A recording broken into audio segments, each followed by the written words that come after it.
verset 22 que celui qui trouve une femme a trouvé le bonheur. Et que c'est une grâce qu'il obtienne l'Éternel. Alors je me suis posé la question, celle de savoir, mais pourquoi est-ce que Adam n'a pas eu le bonheur alors qu'il a trouvé Ève? La vie d'Adam n'était pas un bonheur. Et j'ai continué à sonder les Écritures, je me suis rendu compte que celui qui trouve une femme vertueuse, c'est lui qui a trouvé le bonheur. Et que la femme vertueuse, ce n'est pas simplement son apparence, mais c'est davantage le cœur qu'elle a. La beauté intérieure d'une femme sublime 1000 fois la beauté extérieure. Parce que l'esthétique peut changer l'apparence, mais jamais transformer le cœur. Je vous présente une femme dont l'esthétique n'a pas touché le corps, qui est belle, mais dont le cœur est transformé. Acclamez le Seigneur pour Daniel Wafo. Faites mieux que ça, s'il vous plaît. Oh là là, acclamez le Seigneur pour sa vie. Que Dieu vous bénisse. Amen. Que c'est beau de voir les gens beaux craindre Dieu. Que Dieu vous bénisse. Il n'y a que Dieu seul pour faire ce qu'il est en train de faire dans ma vie. Et je lui rends toute la gloire. Je bénis surtout le Seigneur d'avoir mis sur mon chemin un homme de destinée. Dans la destinée duquel il m'a connecté. Et qui aujourd'hui, quand je regarde ma bio, je me dis vraiment, Dieu fait des choses extraordinaires. Que le nom du Seigneur soit béni. Je veux que tu acclames pour toi-même parce que tu n'as même pas idée en fait de tout ce que Dieu va faire au travers de ta vie. Je te donne juste quelques années encore et tu seras toi-même émerveillé de voir ce que Dieu peut faire. Nous lui rendons toute la gloire parce qu'il est fidèle. Dieu est fidèle. Vraiment, salue ton voisin, dis-lui bienvenue à ce buffet divin. Un buffet royal, divin, familial. Et on va se délecter. Non, il faut lui dire ça. Dis-lui ça. Les mots sont bien choisis. On est à un buffet. Tout le monde aura sa part selon ses goûts. D'accord? Voilà. Quand c'est fait, tu t'installes. Et puis on va commencer. Merci Seigneur. Père, nous te rendons toute la gloire encore ce soir. Merci pour hier et merci parce que nous savons qu'avec toi, nous allons de gloire en gloire et que ce soir encore, tu nous feras un grand bien au nom de Jésus. Amen. Asseyez-vous dans sa présence. Le thème donc de ce partage, de ce message, de cette exhortation, de cet échange que nous allons avoir ce soir, c'est être une colonne vertébrale pour son mari. Être une colonne vertébrale pour son mari. Vous savez que la colonne vertébrale n'est pas visible. Quand le corps apparaît, on ne voit pas la colonne vertébrale. Mais si la colonne vertébrale est en problème, la personne ne peut pas se tenir debout et il y a beaucoup de choses que cette personne ne pourra pas faire. Donc elle n'est pas visible, la colonne vertébrale, mais elle joue un rôle essentiel et très important dans le corps. À mon entendement du mariage, selon les Saintes Écritures, la femme, justement, chaque femme devrait être consciemment pour son mari une colonne incontournable, une colonne vertébrale, un pilier incontournable. Une colonne vertébrale parce qu'elle apporte ce que Dieu avait réservé à cet homme et qui était caché en elle. Le complément justement qu'elle devait apporter pour solidifier les choses et emmener ce que Dieu avait comme plan à manifestation au nom de Jésus. Consciemment, je pèse bien ce mot-là, consciemment. Que Dieu nous aide à devenir des femmes consciemment incontournables pour nos maris au nom de Jésus. Proverbe 31, versets 10 et à 12. On commence avec ça. Et ça tombe bien parce que l'homme de Dieu a cité ce passage-là, alors que c'est avec ça qu'on devait introduire. Le Saint-Esprit est avec nous.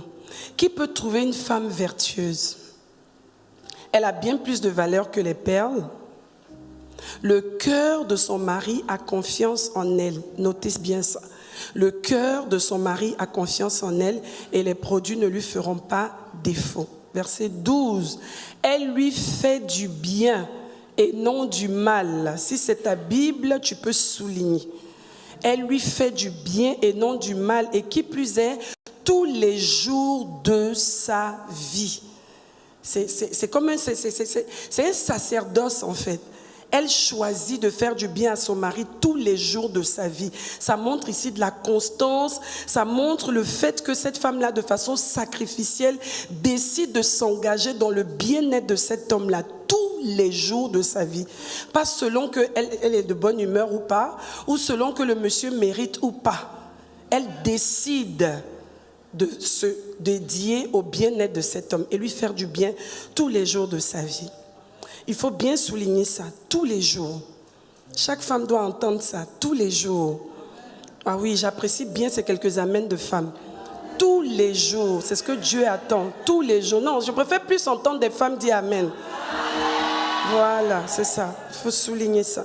Donc c'est un rôle constant de bien-être délibéré et bien des fois sacrificiel. La femme en tant qu'aide est appelée à participer à l'élévation de son mari, à participer à la grandeur de son mari, à participer au rayonnement de son mari et à participer au rayonnement de ses enfants et donc de sa famille. Elle doit apporter, c'est-à-dire le rôle qu'elle joue est un rôle qui amène à avoir un processus en fait graduel. On part de quelque part et on arrive quelque part par la grâce de Dieu. Et elle doit participer, elle ne doit pas être un frein, mais elle doit être justement un élément que Dieu va utiliser justement pour favoriser cette élévation, cette grandeur et ce rayonnement. Une aide efficace, elle doit être. Et une aide efficace, elle devient une personne sur qui on peut compter. Une personne qui devient incontournable. Une personne sur laquelle on s'appuie de bon cœur et on s'appuie de grand cœur. Parce qu'on sait qu'avec cette personne-là, on aura l'appui nécessaire et sincère, authentique dont on a besoin pour avancer. On le fait avec plaisir. L'homme doit pouvoir compter sur nous. Et vraiment que nous puissions lui rendre cela avec plaisir. Amen. Hier, on a vu que les fondations sont capitales. Quand on veut bâtir une famille, le grand thème de ce Isha, c'est Dieu, la famille et la destinée. Donc on a vu justement que quand on veut construire et bâtir une maison et qu'on veut que cette maison-là puisse tenir, on doit veiller aux fondations. Parce que les fondations vont déterminer, la qualité des fondations va déterminer si cette maison va résister ou si cette maison va s'effondrer avec le temps. Et si les fondations ne sont pas bonnes, on n'a même pas besoin d'être prophète pour pouvoir prédire que la maison va s'ébranler et va s'écrouler. Et nous tous, nous avons plus ou moins certaines expériences qui nous montrent que quand les fondations ne sont pas bonnes, généralement ça ne se passe pas bien. Gloire à Dieu pour tout ce qu'on a appris hier. Ce soir, j'aimerais partager avec vous justement 5 points qui ne sont pas forcément exhaustifs. Il y a beaucoup d'autres points, mais qui peuvent valoir justement, valeur de connaissances essentielles pour pouvoir être considérés comme des fondations, des éléments pour bâtir la fondation d'une famille et pour atteindre justement une destinée. Premièrement, chaque femme devrait savoir, toute femme, quel que soit son titre, quelle que soit sa condition sociale, quel que soit son âge, qu'elle soit mariée ou pas, quelle que soit la situation dans laquelle tu es, parce que tu es une femme, je pense que c'est important que chacune d'entre nous puisse entendre ceci et le retenir et pouvoir l'appliquer au nom de Jésus. Premièrement, la femme, elle doit s'assurer d'avoir compris qu'elle entre dans la vie d'un homme pour bâtir une vision commune et divine. Une vision commune et divine, c'est-à-dire la vision vient de Dieu pour les deux. Mais dans ce plan de Dieu-là, l'homme est le leader. Donc c'est une vision commune dans laquelle il est identifié et désigné un leader, et ce leader-là, c'est l'homme. C'est le choix de Dieu. Et on s'en tient à ce que Dieu a choisi parce qu'il sait ce qui est meilleur pour nous. Donc, il n'y a pas 2 leaders, il y a un leader. On est semblable. Il a dit, oui, Genèse 2, verset 18, on va le lire. Genèse 2, verset 18, l'Éternel dit, « Il n'est pas bon que l'homme soit seul, je lui ferai une aide semblable à lui. » Donc, ce n'est pas une question d'égalité ou pas d'égalité. Une aide semblable, ça dit qu'ils sont semblables, sauf que pour atteindre l'objectif que Dieu a donné, pour atteindre la mission et la destinée commune que Dieu leur a donnée, il faut qu'ils s'alignent à la hiérarchie que lui-même il a établie. L'homme est le chef. Je veux qu'une femme dise, l'homme est le chef. Et que ça ne te fasse pas avoir mal au cœur. Tu vois, là, ça a baissé. L'homme est le chef. Et c'est Dieu qui l'a voulu ainsi. Et Dieu sait ce qui est bon pour nous. Alors nous comptons sur lui pour atteindre la destinée commune qu'il a pour nous au nom de Jésus. Dieu est un visionnaire. Dieu est un visionnaire. Il savait le rôle que chacun devait jouer dans l'institution du mariage et de la famille. Donc aider son mari, ça ne veut pas dire, parce que beaucoup de personnes comprennent ça comme ça, le fait de venir aider son mari ne veut pas dire qu'on fait mourir ses rêves à soi en fait. Non, pas du tout. Les rêves que Dieu t'a donnés justement parce qu'il connaît les rêves qu'il t'a donnés et qu'il connaît les buts qu'il veut atteindre au travers de ta vie, va te joindre à un homme auquel il a donné aussi des rêves et que ces rêves ensemble puissent justement entrer dans le canevas de ce qu'il veut faire au travers de vous individuellement déjà, à travers de vous en tant que couple et au travers de vous en tant que famille avec vos enfants qui vont arriver. Dieu est trop fort. Donc, il y a quelque chose que Dieu veut faire. Et Dieu ne peut pas te prendre et effacer complètement ton existence pour que tu puisses carrément te lancer dans une destination ou bien dans une destinée qui est carrément liée à l'homme. Ce n'est pas comme ça que Dieu voit les choses. Donc, il faut que ce mensonge-là soit totalement anéanti. Tu as droit à tes rêves, mais tes rêves, tu dois laisser le Saint-Esprit te conduire et trouver ta place pendant que tu seras en train d'accompagner la vision commune donnée à l'homme qui est le leader. C'est juste ça. Conséquemment, donc, à ce premier point-là, dans cette logique d'aide, vous allez vous rendre compte que la femme va révéler tout le potentiel dont elle a été investie par Dieu. Il y a un potentiel qui est en nous. Moi, je vais être très pratique ce soir. Il y a beaucoup de choses que je ne me savais même pas capable de faire. Dans mon processus, je me suis rendu compte, à côté justement de cet homme de Dieu, de ce mari, même pas homme de Dieu forcément, mais de ce conjoint que Dieu m'a donné pour que je vienne aider cet homme, je me suis découvert des talents, je me suis découvert des horizons que je n'avais même pas imaginés, du potentiel que je n'avais même pas imaginé forcément. Mais pourquoi? Parce que j'ai été volontaire pour entrer dans la carrière que Dieu me montrait en fait, dans le chemin que Dieu était en train d'ouvrir. Donc une femme justement qui décide d'entrer justement dans les plans de Dieu en aidant l'homme que Dieu lui donne, auprès de qui Dieu la positionne, cette femme-là, vous allez vous rendre compte que dans le processus, elle va développer des choses. Tout à l'heure, je regardais ma bio, je me suis dit, mon Dieu, si je n'avais pas épousé cet homme, c'est vrai, peut-être que j'aurais épousé quelqu'un d'autre, mais plus les jours passent, je réalise que c'était ça le choix de Dieu. Et quand je vois tout le potentiel et tout ce que Dieu est en train de faire au travers de nous deux, je me dis, qu'est-ce que ça aurait été si on n'avait pas retrouvé la destinée que Dieu avait pour nous, la destinée commune. Donc, dans ce parcours-là, la femme n'est pas... On voit ça, souvent on nous présente ça comme si la femme était perdante. Au contraire, si elle entre dans la destinée commune, divine, que Dieu a établie pour vous, pour leur couple, elle va s'épanouir à un niveau incroyable. Elle va fleurir, c'est-à-dire que le foyer va fleurir et tout le monde. Vous lisez l'histoire de la femme de Proverbe 31, c'est extraordinaire.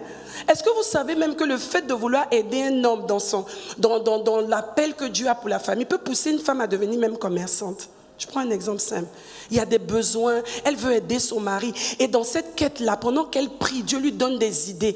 Et cette femme-là peut devenir une commerçante extraordinaire qu'elle n'aurait jamais imaginé avant. Mais à cause des objectifs communs à atteindre, Dieu utilise cette femme et l'emmène dans des dimensions incroyables. C'est dans ce sens-là que je parle de révélation. Le fait d'accepter, d'aider un homme dans la destinée commune que Dieu a pour vous, va vous révéler à un niveau extraordinaire. Si on collabore, bien entendu. Et découvrir justement des dimensions jamais soupçonnées, incroyables. Au niveau de la famille, au niveau de la société, au niveau de la communauté. Aujourd'hui, moi, je suis enseignante, j'enseigne la parole de Dieu. Je suis devant vous, mais je vous assure que je n'avais jamais su que j'avais ce potentiel. Je n'avais jamais su que cet appel était placé sur ma vie. C'est l'homme de Dieu, parce qu'à des moments, c'est l'homme de Dieu, c'est vrai. À des moments, c'est mon pasteur. À des moments, c'est mon prophète. À des moments, c'est mon père spirituel. À des moments, c'est mon ami. À des moments, c'est vraiment mon mari, en fait. Mais dans tout ce lot-là, c'est-à-dire Dieu a utilisé le côté d'homme de Dieu, de prophète de la maison, pour me révéler qu'il y avait quelque chose sur ma vie. Quand il me parlait de ça au début, il me dit, je ne sais pas, chaque fois que tu exhortes, quand les gens reviennent vers moi, me disent vraiment, j'ai parlé avec elle, j'ai été bénie, j'ai été touchée, il y a quelque chose sur ta vie. Je pense qu'il y a quelque chose que Dieu a mis sur ta vie. Et quand on parle, je sens que tu as quand même cet appel-là. Je disais, non, c'est pas parce qu'une femme est femme de pasteur qu'elle doit prêcher, qu'elle doit, non. Il me disait, il n'y a pas de problème. Et gloire à Dieu, parce que ce n'est pas quelqu'un qui te brusque. Mais il priait et il savait que les choses allaient se faire. Et aujourd'hui, je suis là devant vous. Pas parce qu'il fallait absolument qu'il démontre que sa femme aussi pouvait prêcher, juste parce qu'il a pu détecter et accompagner justement. Et dans ce cheminement à deux, dans ce chemin à deux, Dieu a commencé à révéler des choses. Aujourd'hui, je me surprends moi-même, on m'appelle chef chantier. J'ai jamais su que je pouvais avoir des capacités à gérer un chantier, un projet de construction. Jamais de ma vie. Mais aujourd'hui, je me suis retrouvée dans des... je me suis retrouvée dans des segments de pensée. Dieu est tellement élargi et avec une délégation pure, une délégation totale. Vous connaissez votre père, non? Vous savez comment il est exigeant. Aujourd'hui, moi, je suis son chef chantier. Ça dit, je lui dis, laisse. Tu n'as même pas le temps, tu ne peux pas t'en occuper, je vais m'en occuper. Et je me suis retrouvée en train de gérer des choses que jamais j'aurais imaginées. Je dis au Saint-Esprit, mais comment j'aurais su que je pouvais, que tout ça était en moi, pouvoir gérer une maison, c'est-à-dire de la construction jusqu'à l'équipement total. Mais je ne savais pas en fait. Mais pendant que je suis en train de poursuivre la destinée commune, et avec tous les challenges et les objectifs que Dieu présente au-devant de nous, en comptant sur Dieu et en collaborant sur Dieu pour les atteindre, Dieu fait des choses extraordinaires. Souvent, vous voyez des femmes, on parle d'elles, c'est pas tellement qu'elles soient extraordinaires, mais c'est tellement Dieu qui est extraordinaire au travers de ces femmes. Pourquoi généralement? Parce qu'elles ont commencé à obéir, à suivre les instructions. C'est pas toujours facile. Non, on ne veut pas vous donner l'impression, c'est ce que moi j'aime à Ishaï au temple de la foi. On ne va pas vous donner l'impression que les choses ont toujours été roses, ont toujours été extraordinaires. Il peut y avoir des situations difficiles, mais avec Dieu. Comme on en parlait il y a 2 jours avec le docteur, dans toutes les situations les plus tragiques et les plus difficiles, le plus important, c'est que nos cœurs soient gardés en lui. Si nos cœurs l'aiment et nos cœurs recherchent sa volonté, toutes choses vont concourir pour notre bien. La situation la plus catastrophique va devenir une histoire qu'on va raconter partout, en oubliant même tout ce qu'on avait dit avant. Pourquoi? Parce que Dieu est extraordinaire. Amen. Deuxième point, éviter la compétitivité. Si Dieu nous met ensemble pour un objectif commun, il ne nous a pas mis sur un champ de bataille. Il ne nous a pas mis sur un ring, en fait. On n'a rien à se prouver l'un à l'autre. C'est tellement terrible de voir un couple où les gens, à vue d'œil, tu sens qu'ils sont en train de lutter. Chacun lutte, en fait, pour avoir de la visibilité ou pour avoir des rendements ou avoir de la productivité. Je ne sais pas, des résultats ou impressionner. Ce n'est pas utile. Dieu nous a mis ensemble. Tout à l'heure, j'ai dit qu'il a mis l'homme comme le leader. Et si l'homme est le leader, la colonne vertébrale ne se fait pas voir, mais son rôle est essentiel. C'est tout. Pas besoin de se faire, pas besoin de prouver quoi que ce soit. C'est une vision commune. Si c'est l'homme qui est encensé, si c'est l'homme qui est glorifié, si c'est l'homme qui est exalté, si c'est l'homme qui est vu, gloire à Dieu. Au moins, le plan de Dieu avance. Pas besoin de lutter. Donc, deuxième point, éviter la compétitivité et rechercher la complémentarité. Si Dieu nous met ensemble, ça veut dire qu'on doit matcher. On doit se compléter pour atteindre les objectifs de Dieu. Si on se bagarre, qu'on lutte entre nous, on ne va jamais atteindre les buts de Dieu. C'est le diable qui sortira vainqueur. Dis, ça ne sera pas mon partage. Éviter donc la compétitivité et chercher justement à être dans la complémentarité. La femme doit éviter la recherche de l'égalité à tout prix. Je n'ai pas de problème avec le fait qu'on doit revendiquer que les femmes ont des droits. Je suis d'accord, tu es l'égal de l'homme. En fait, il y a des concepts pour lesquels on n'a pas besoin de lutter. Dieu même a dit une aide semblable, on ne va pas faire de débat dessus en fait. Tu es authentiquement enfant de Dieu, ton mari est authentiquement enfant de Dieu. Dieu vous a bénis tous les deux et il s'attend à ce que vous atteigniez un objectif commun. Donc on ne va pas se mettre à revendiquer, à lutter, à tout va. On sait ce que la parole de Dieu nous dit, on s'aligne sur la parole de Dieu, on cherche à atteindre les objectifs divins. Donc éviter la recherche de l'égalité à tout prix, mais plutôt la recherche de la complémentarité. Pourquoi Dieu me met avec cet homme ? Je suis peut-être déjà impressionnée de ce qu'il est en train de faire et tout ce que Dieu lui a mis en lui. Mais si Dieu me met à côté de lui, ça veut dire qu'il y a quelque chose que je dois apporter. Et quelle serait donc cette chose ? Voilà ce que je recherche en fait. Voilà ce que la femme sage et la femme vertueuse recherchent, à ce que les buts de Dieu soient atteints, à ce que justement dans la maison il y ait une harmonie de sorte que cette complémentarité emmène tout le monde à aller dans le bon sens et non dans les guéguerres et non dans les luttes qui vont attirer des frustrations. En plus, on doit cultiver justement un engagement, une collaboration et un soutien à toute épreuve. Il faut noter ça, madame ou mademoiselle. Oui, c'est important. À la mairie, on a fait un choix. On a dit pour le meilleur et pour le pire. Des fois, je pense que cette partie-là, les gens n'entendent pas ça vraiment. Hein. Dans l'euphorie du mariage, dans la fête, la belle robe, le maquillage. Pour le meilleur et pour le pire. Oui, oui, c'est pas grave. Oui, c'est bon. Le meilleur et pour le... Il y a un pire qui peut arriver. Il y a des situations difficiles qui vont arriver. Comme disait le docteur hier, le mariage qui va jusqu'au bout, ce n'est pas parce que les gens manquent d'amour. Hein, il y a des gens qui s'aiment énormément et qui divorcent. Et même pendant qu'ils sont divorcés, ils s'aiment encore. Mais ils peuvent plus vivre ensemble. On ne trouve plus des raisons de vivre ensemble. Donc il faut cultiver un engagement, une collaboration et un soutien à toute épreuve, car c'est la personne avec laquelle on a résolu de fonder une famille et d'accomplir une destinée. Ça ne s'arrête pas qu'à nous. Ça va plus loin que nous. Il y a un dessein, il y a des enfants, il y a beaucoup d'enjeux. Hier, on en parlait dans la voiture quand on rentrait. Où sont nos femmes, nos mères? Où sont les exemples de nos mères aujourd'hui? Combien de femmes à l'époque, elles n'avaient même pas le Seigneur, mais elles étaient tellement conscientes de la destinée de la famille qu'elles étaient prêtes à payer le prix pour leurs enfants. Quand elles regardaient leurs enfants, elles se disaient non, là, il y a quelque chose qui n'est... Ils n'ont pas demandé à naître en fait. On les a emmenés sur la terre et à cause de ces enfants-là, on a obligation de voir le dessein de Dieu arriver à manifestation. Où sont ces femmes-là? Où sont-elles? Elles n'avaient pas le Seigneur comme nous aujourd'hui. Rando Shakaramaha. On parle en langue, on a les révélations, c'est bien. Mais généralement, nous sommes toujours les premières. Dès qu'il y a une petite situation, allez, c'est bon. Pourquoi? Ces femmes-là n'avaient pas le Saint-Esprit, mais elles avaient compris la raison du mariage. J'ai demandé à quelqu'un, est-ce que tu peux jeter ton enfant? Qui a dit Amen? Ah, merci. Ça m'aurait choqué s'il y avait eu un Amen. Qui peut jeter son enfant? Quand ton enfant naît, il est beau, il est moche, il est bizarre, mais toi, tu sais qu'il est beau. Même quand tout le monde te dit qu'il est beau, parce que les gens, bon, pour te faire plaisir, mais c'est ton enfant.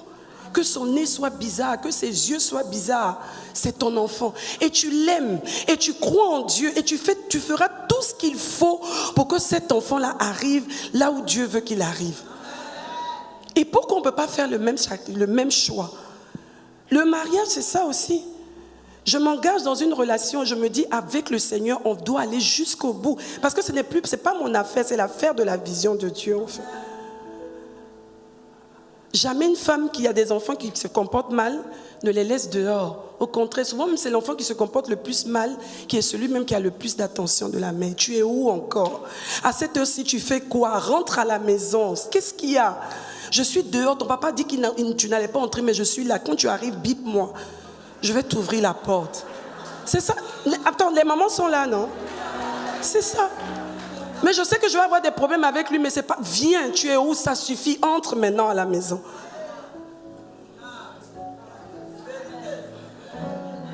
Complémentarité. Dis à ton voisin complémentarité. Les personnes qui sont complémentaires dans les couples, c'est une illustration. Combien de personnes ne disent pas généralement, je vous ai dit que j'allais prendre des exemples pratiques. Je veux dire, aujourd'hui, parfois les gens me disent, oui, quand Papa Wafo prêche, vraiment on est béni, il va sur des grandes lignes, il nous montre vraiment les concepts, les principes. Et quand toi tu arrives, c'est comme si tu viens décortiquer, c'est comme si tu viens expliciter. Vous êtes là. C'est pas moi qui le fais. On ne choisit pas de le faire comme ça, mais c'est la complémentarité pour les objectifs de Dieu qui nous impose ça. Et Dieu, sachant justement qu'on doit travailler ensemble, ne va pas me donner justement forcément le même style de prédication. Non, il faut qu'on se complète pour que les buts de Dieu soient atteints. La complémentarité. Dis encore à ton voisin ou à ta voisine la complémentarité. Et les hommes, je vais m'adresser un peu à vous ce soir. Les hommes doivent avoir l'humilité de reconnaître qu'il y a quelque chose que Dieu a mis dans leur femme et qu'elle doit apporter à leur vie. Hier, on a parlé de valorisation. Oui, un homme doit pouvoir apprécier. Donc, le troisième point qui va suivre, à tout homme. Mais avant ça, j'ai une illustration pour montrer comment la complémentarité doit se faire. Est-ce qu'on peut regarder l'image, nous projeter l'image? Regardez-moi ce puzzle. quand ça commence comme ça n'a pas vraiment de forme. On ne sait pas trop bien à quoi ça va ressembler à la fin. Ça peut être l'homme qui commence quelque chose, la femme aussi qui commence quelque chose quelque part. Et à un moment donné, les choses commencent à prendre forme. Petit à petit. Petit à petit. La femme entre en jeu. Dieu continue à agencer les choses dans le puzzle parce qu'il a une destinée familiale, divine qu'il doit atteindre. Et le puzzle continue de se mettre en marche. Personne n'imagine vraiment ce que Dieu veut présenter au monde. Et puis on voit, voilà, l'image finale. Non, mais pourquoi tu as enlevé ça tout de suite? On voit l'image finale. Et c'est ça en fait. Dieu nous met ensemble, il y a un grand puzzle. Lui seul connaît en fait l'image qu'il veut montrer au monde. Lui seul connaît les objectifs qu'il veut atteindre. Mais si on collabore et que l'homme aussi laisse la femme travailler comme elle doit travailler et lui donne la possibilité de le faire, en l'encourageant, on va le voir. Ce puzzle-là va donner un résultat extraordinaire. Quand ça a commencé, qui pouvait imaginer qu'on voulait montrer une baleine? Un dauphin, pardon, qui était en train de sauter de l'eau. Personne n'avait une idée. Mais c'est beau à la fin. Et Dieu seul connaît la fin. C'est pour ça qu'il faut qu'on compte sur lui pour qu'il puisse aller jusqu'au bout et montrer l'image qu'il voulait montrer au monde. Troisième point donc, et là je m'adresse aux hommes, tout homme doit encourager sa femme. Ah oui, merci pour ce frère. Encourager sa femme à devenir cette colonne-là en la motivant et non en la dévalorisant. En la motivant. Les femmes ont besoin de ça. Hier, on parlait de ça. Le docteur disait, oui, mais après, les femmes aussi, après, à force de... Quand on les encense ou qu'on leur fait des compliments et tout, après, elles en demandent tellement. C'est vrai, moi, je parle des dieux. On est dans l'équilibre ici. Et hier, à Isha, on a fait l'équilibre. C'est vrai. Parce que les femmes peuvent être assez manipulatrices. On se connaît entre nous. Mais nous sommes des femmes équilibrées. Dieu nous a donné l'équilibre au nom de Jésus. Ok. Donc tout homme doit encourager sa femme à devenir une colonne en la motivant et non en la dévalorisant. Faites attention aux mots, messieurs. Les mots, les mots. Les mots. Il y a des mots qui blessent plus qu'une machette. Les mots qu'on adresse à une femme. Et puis après on lui dit non, je t'aime. Mais ce mot-là, comme on disait, nous on n'oublie pas facilement. Mais Dieu nous aide à oublier. Mais ça fait mal en fait. Et ça peut casser tout de suite l'estime de soi. En quelques secondes, une phrase peut venir détruire ce que vous avez pris du temps à bâtir pendant des mois, peut-être même des années. Donc attention. Dis à l'homme qui est à côté de toi, attention aux mots. N'aie pas peur, dis-lui ça, même si c'est ton oncle. Bon, ça va. Attention aux mots, c'était juste une expression. Maintenant, tu veux commencer à... Non, attends. Faites attention aux mots et à l'importance que vous accordez. Et ça va, merci beaucoup. Et attention, faites attention à ce qu'elle fait. C'est important. Attention à ce qu'elle fait, ce qu'elle apporte. Le tout son déploiement pour la vision commune, tout ce qu'elle met en œuvre, justement pour que les choses aillent bien. Ne soyez pas aveugles par rapport à ça. Faites attention à ça. Les femmes ont besoin d'attention. C'est vrai. Vous n'avez pas le temps, vous êtes très occupés. Oui, beaucoup d'hommes sont occupés, mais il faut avoir un temps de qualité avec votre femme. Moi, le docteur Wafo, c'est un homme qui est très occupé, vous-même vous le constatez. Mais à des moments, on s'arrête. Chérie, il faut qu'on trouve un temps. Souvent, c'est même lui qui me dit, il faut qu'on trouve un temps pour un break. Je sens que tu as besoin de ça. Je dis, ah bon, donc ça va aller. Ça va. Je me joue les machins, bon, on est dans le ministère, ça va. Pas grave, chérie. Il me dit non, il faut qu'on trouve. Essaie de regarder un peu, vois un peu dans mon agenda, essaie de trucs. Trouvons quelques jours parce qu'il faut ça. Je sais que tu en as besoin, en fait. Et c'est important parce que nous, les femmes, on en a besoin. On a besoin d'avoir des temps de qualité où ton mari est avec toi, il te parle, vous rediscutez sur les plans, les projets, les perspectives, vous échangez, il t'écoute, il prend note et tu partages avec lui aussi les petites appréhensions que tu as pu avoir peut-être par rapport à telle orientation, tel projet. C'est important d'apporter de l'attention. Les femmes ont besoin de ça. Et ça les motive. En fait, une femme à qui on donne le temps de comprendre un projet, elle va mieux se déployer pour t'accompagner. Mais une femme à qui tu montres que tu n'as pas besoin d'elle, tu sais tout, de toute façon, elle ne peut rien t'apporter, ben elle t'observe.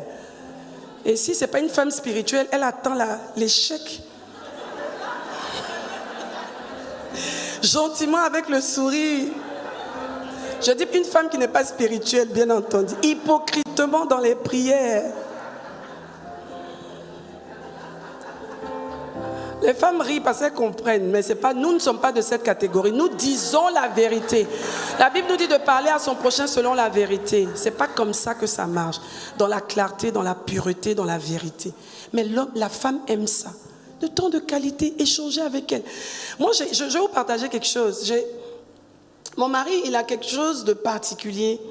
C'est que même quand je feins d'aller très bien, même au téléphone, sans même me voir, quand il me parle, il me dit ça va. Je dis non, ça va.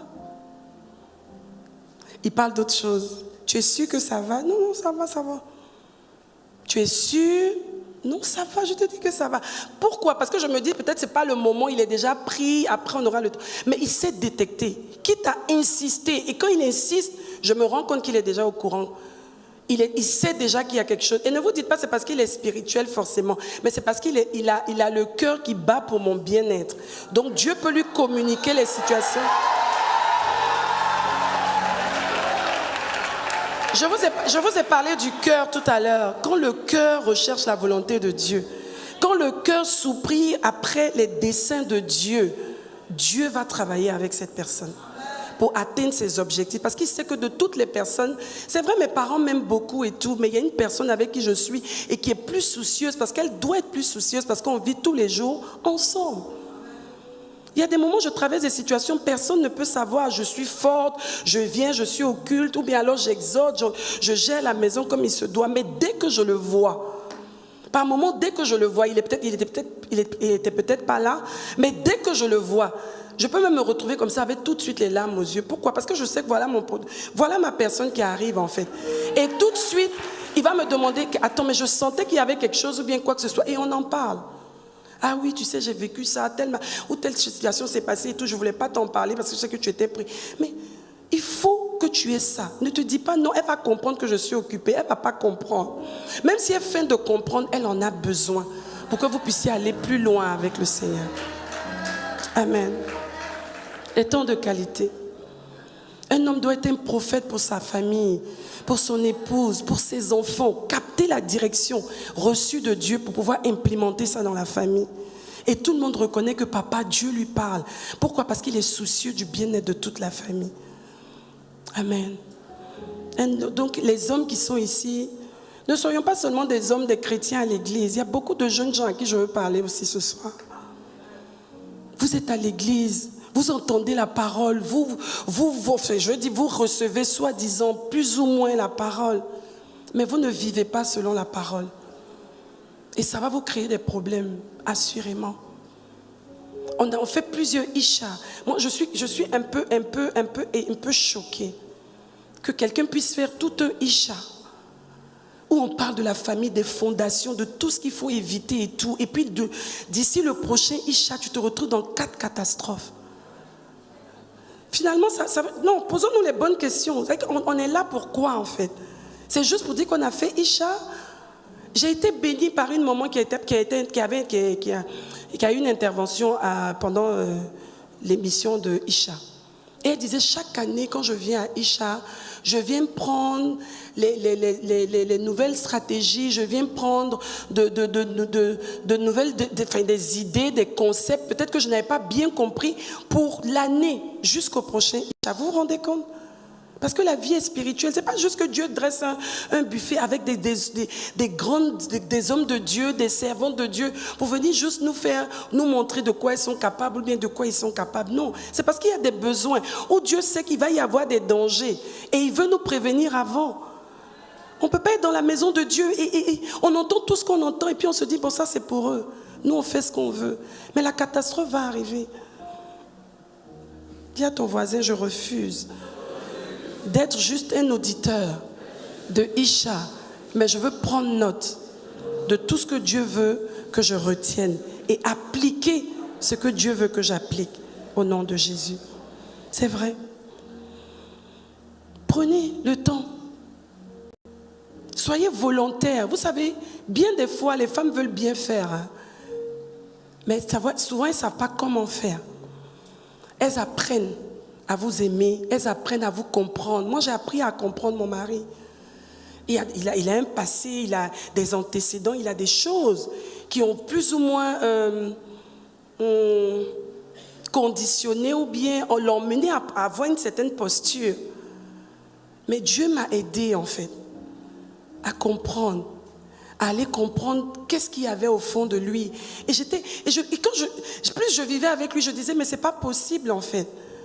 Il y a tellement de choses en toi. Quand il m'enseignait la parole, je disais c'est pas possible. Tu peux pas prêcher une fois tous les 4 mois. C'est pas possible. Il faut que le monde entier puisse entendre ça. Il faut que Dieu donne de la résonance à ta voix.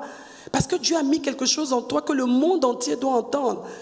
Et c'est comme ça justement que j'ai commencé à l'aider. Mais je pouvais l'aider de la mauvaise manière. Mais si je n'étais pas allée chercher auprès du Seigneur, et si lui aussi n'avait pas été patient pour m'expliquer les choses, pour me faire comprendre les choses, pour me partager sa vie, me partager ses appréhensions, me partager ses défis, ça allait être difficile. Donc les hommes aussi, vous devez apprendre à collaborer avec vos femmes, à parler avec elles et à leur donner les moyens de leur politique en fait, ou de la politique commune. Dieu veut qu'on aille quelque part, mais si je ne sais pas comment t'aider, ou quand dès que je me trompe, ça devient une catastrophe, je me rebiffe. Puisque je ne veux pas faire d'erreur, il ne faut pas que demain on dise que oui. Non, vous devez être patient, vous devez échanger avec elle. Quelqu'un vient t'aider, dis-lui ce qu'il y a à faire. Sois vrai avec elle, ouvre ton cœur, ne sois pas double. Ne cherche pas à être ce que tu n'es pas, parce qu'elle va le découvrir en fait. Sois vrai. Et puis laisse-la entrer et faire ce qu'elle peut faire et t'aider à le faire. C'est aussi simple que ça. Le mariage, on a l'impression que c'est quelque chose de très compliqué. Ce n'est pas complexe en fait. Si on laisse le Saint-Esprit nous aider, on va s'en sortir. Oui. Quatrièmement, tu dois t'impliquer dans la gestion de la famille, femme. Quels que soient tes titres, même si tu es occupé, tu peux déléguer, mais avoir l'œil, la femme vertueuse. Avoir l'œil. Même si on délègue, on doit superviser. Est-ce que les enfants sont allés à l'école comme il se doit? Est-ce qu'ils ont eu le repas comme il se doit? Est-ce qu'on a mis ce qu'ils aiment? La mère doit connaître ce que ses enfants aiment. Et c'est elle qui dit à la nounou, c'est quel enfant, ce qu'on doit mettre dans son sac. C'est pas la nounou qui doit te dire, l'enfant, attends, tu as mis le truc là, non, il ne mange pas ça. Hein? Ah, il ne mange pas ça. Ah, d'accord. C'est l'enfant de qui? Tellement tu es hors sujet en fait. Non, franchement, ton mari, même si tu ne peux pas être toi-même à la cuisine parce que tu as peut-être des obligations, mais tu sais ce qu'il mange, le menu c'est toi qui le fais.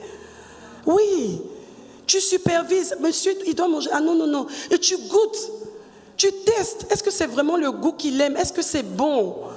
Et dire non, non, non, ici, là, non, il ne faut pas mettre de trucs, lui, il n'aime pas ça. Non, même c'est quand on fait ça avec ça, le piment, c'est bon, mais non, lui, il ne mange pas le piment. C'est tout. Donc, la personne même que tu prends pour t'assister, donc à qui tu délègues justement la responsabilité, c'est que tu as le regard. Et c'est différent. Et ça te donne même d'avoir un certain respect de ces personnes. Sinon, après, ces personnes-là se foutent. Après, vous dites non, les filles, elles n'ont pas de respect. Mais elles n'ont pas de respect parce que toi-même, tu n'as pas de respect pour ton identité, en fait. Ça ne marche pas. S'impliquer. Comment ça se passe dans ma maison? Je ne suis pas là, mais je sais tout ce qui se passe dans ma maison. Je suis en voyage, mais je sais tout ce qui se passe dans ma maison. C'est important. La femme vertueuse, elle savait tout ce qui se passait dans sa maison. Et elle gérait tout. Même si tu ne peux pas gérer physiquement ou bien toi-même, mais tu gères quand même. Sous délégation. Ça se fait. Et ça marche. S'impliquer, les enfants. Tout ce qui se passe dans la maison, leurs vêtements, tes enfants ne peuvent pas apparaître comme ça. À une cérémonie, on vient te les déposer. Et c'est maintenant que tu commences à te plaindre. Mais pourquoi tu l'as habillé comme ça? Non. Tu dois déjà dire ce que l'enfant va porter. Même quand tu sors, tu dis quand vous allez arriver, mets-lui ça. Tu mets ses habits même de côté. C'est tout. Et cinquièmement, être une femme de prière, naturellement. Une femme de prière. Qui a le mot d'emploi du mariage? Qui a écrit le mot d'emploi du mariage? C'est Dieu. Et si Dieu a écrit le mot d'emploi du mariage, ça veut dire que c'est lui qui peut nous aider. Chaque fois qu'il y a une situation qui ne va pas, on retourne vers lui pour dire, Seigneur, ça ne marche pas. Quel est ici, dans ce cas-là? Vous savez, même quand vous lisez le mode d'emploi, on vous donne différents cas de figure. Voilà comment ça doit fonctionner. S'il y a tel problème, faites ceci. S'il y a tel... Et quand on finit d'énumérer tous les problèmes qu'on peut régler nous-mêmes, on en arrive à certains qu'on ne peut pas régler, on nous emmène vers quoi? Le service après-vente. Dans le Seigneur, le Saint-Esprit est là pour le service après-vente. Si les choses ne marchent pas, le Saint-Esprit va nous aider. Il ne faut pas se braquer. On a vu hier que la femme est flexible. Parce qu'elle a été tirée de la corde. Parce que la corde permet de respirer. Donc elle est extensible et elle est flexible. Dieu nous aide. Proverbe 31, verset 30 à 31. La grâce est trompeuse et la beauté est vaine. La femme qui craint l'Éternel est celle qui sera louée. Aujourd'hui, on met tellement l'accent sur la beauté. Les gens se défigurent, se dénaturent. Tu as dit, Dieu t'a créé d'une certaine manière. On te revoit, tu n'as plus rien à voir avec la manière dont Dieu t'a créé. Ce n'est pas ça le plus important. Le plus important, c'est ce qu'il y a à l'intérieur. C'est l'intimité que nous avons avec le Seigneur pour pouvoir réussir le mandat pour lequel nous sommes sur la terre. Et si Dieu nous met avec quelqu'un, avec un homme, et nous donne des enfants, que le Saint-Esprit, justement, dans cette intimité, là, par la prière, la lecture de la parole, la méditation de la parole, que nous puissions développer une certaine culture divine, en fait, qui doit s'implémenter dans nos familles et s'aligner sur cette culture-là, sur les principes. Quand je parle de culture, je parle en termes de principes, de concepts, de la mentalité du royaume, en fait. Que Dieu nous aide. C'est juste ce que je voulais partager ce soir. Il est possible qu'il y ait eu des situations difficiles. Dans l'absolu, c'est l'idéal, c'est ce que Dieu veut. Mais on va tendre vers ça. Et même s'il y a eu des situations difficiles en chemin, Dieu peut nous aider à rebâtir, à reconstruire ou à retrouver justement la paix et l'épanouissement. Alors nous allons prier ce soir. Nous allons prier notre Dieu. 5 points. Avoir justement à l'esprit que Dieu nous a mis ensemble pour un objectif commun. Même si peut-être qu'aujourd'hui on a l'impression que ce n'est pas la même chose. Mais Dieu nous aide. Que Dieu nous aide. Prie le Seigneur ce soir. Demande au Seigneur de t'aider. Quelle que soit la position où tu te trouves, que tu sois jeune, comme j'ai dit, que tu sois d'un certain âge, que tu sois marié ou pas, que Dieu nous aide chacune à atteindre les objectifs que Dieu a pour nous, et les hommes aussi. Que Dieu nous aide et qu'au travers de ce programme, nous puissions atteindre véritablement ces buts au nom suprême de Jésus. Merci Saint-Esprit de Dieu. Amen.